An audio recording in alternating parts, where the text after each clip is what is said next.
திராவிட முன்னேற்றக் கழக மாவட்ட கழகத்தின் செயலாளர்கள் அண்ணன் நாவுடையப்பன் அவர்களே, டிபிஎம் மைதீன் கான் அவர்களே, மேடையிலே இருக்கக்கூடிய நம்முடைய இந்தியா கூட்டணியை சார்ந்த தலைவர்களே, இந்த நிகழ்ச்சியிலே கலந்து கொண்டிருக்கக்கூடிய நம்முடைய இந்தியா கூட்டணியின் நிர்வாகிகளே, சகோதரிகளே, நம்முடைய அன்பு தலைவர் கலைஞரின் உயிரினும் மேலான அன்பு உடன்பிறப்புகளே, உங்கள் அத்தனை பேருக்கும் என்னுடைய நன்றியை, வணக்கத்தை தெரிவித்துக் கொள்கிறேன். நான் அடிக்கடி திரு ராகுல் காந்தி அவர்களிடம் சொல்லுவது என்னவென்றால், தமிழ்நாடு உங்களை எப்பொழுதுமே வரவேற்க காத்திருக்கிறது, நாங்கள் உங்களை அதிகம் நேசிக்கக்கூடியவர்கள் என்று.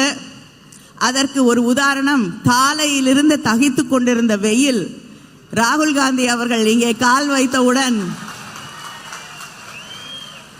பூங்காற்றாக மாறி இன்று உங்களுக்கு குடைபிடித்துக் கொண்டிருக்கிறது.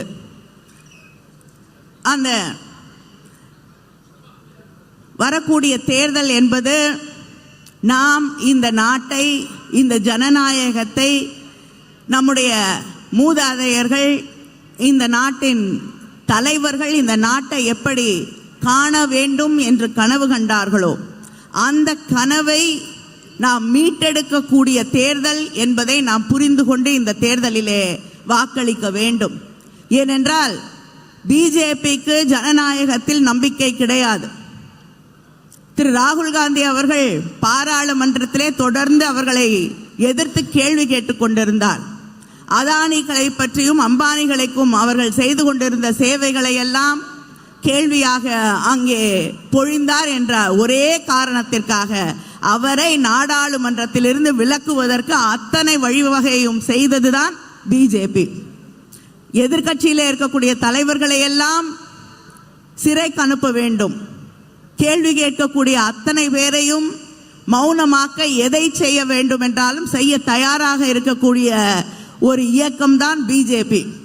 அதனால இந்த நாட்டிலே பேச்சுரிமையை காப்பாற்ற வேண்டும், சாதாரண சாமானிய மக்களுடைய உரிமையை காப்பாற்ற வேண்டும் என்றால் இந்த தேர்தலிலே இந்திய கூட்டணி வெற்றி பெற வேண்டும் என்பதை நாம் மனதிலே நிறுத்தி கொள்ள வேண்டும்.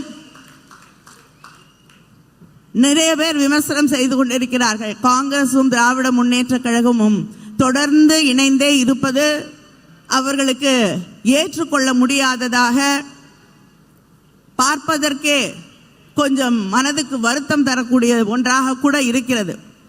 அவர்கள் புரிந்து கொள்ள வேண்டும், திராவிட இயக்கத்தின் அடிப்படை கொள்கைகளாக நாம் எதை நினைக்கிறோமோ, திராவிட இயக்கம் எல்லோருக்கும் வாய்ப்பு கொடுக்கக்கூடிய, இந்த சமூகத்தில் இருக்கக்கூடிய அத்தனை பேருக்கும் ஒரு நீதியை உருவாக்கக்கூடிய இயக்கமாக இருக்க வேண்டும் என்று, எல்லோரும் இருக்க வேண்டும் என்று நினைக்கக்கூடிய இயக்கம். அந்த இயக்கத்தின் அடிப்படை கொள்கைகளை இன்று நாம் காங்கிரஸ் உடைய தேர்தல் அறிக்கையிலே துல்லியமாக தெள்ள தெளிவாக பார்க்க முடிகிறது. தலைவர் கலைஞரின் கனவாக இருந்த தனியார் நிறுவனங்களிலும் இடஒதுக்கீட்டை கொண்டு வர வேண்டும் என்ற அந்த கருத்தை இன்று காங்கிரஸ் தேர்தல் அறிக்கை பிரதிபலித்துக் கொண்டிருக்கிறது. தொடர்ந்து இங்கே இருக்கக்கூடிய மக்களுடைய கணக்கெடுப்பை மட்டுமில்லை, ஜாதிவாரி கணக்கெடுப்பு எடுக்கப்பட வேண்டும் என்று நம்முடைய முதலமைச்சர் அவர்கள் தொடர்ந்து சொல்லிக் கொண்டிருக்கிறார்கள். இன்று காங்கிரஸ் தேர்தல் அறிக்கையிலே அதுவும் ஒரு வாக்குறுதியாக வெளிவந்திருக்கிறது. அதனால இரண்டு பேரும் இணைந்து செய்யக்கூடிய பயணம் இது. அண்ணன் தளபதி அவர்கள் காணக்கூடிய கனவுகள். செய்திகளை உடனுக்குடனும் துல்லியமாகவும் தெரிந்து கொள்ள சப்ஸ்கிரைப் பண்ணுங்க.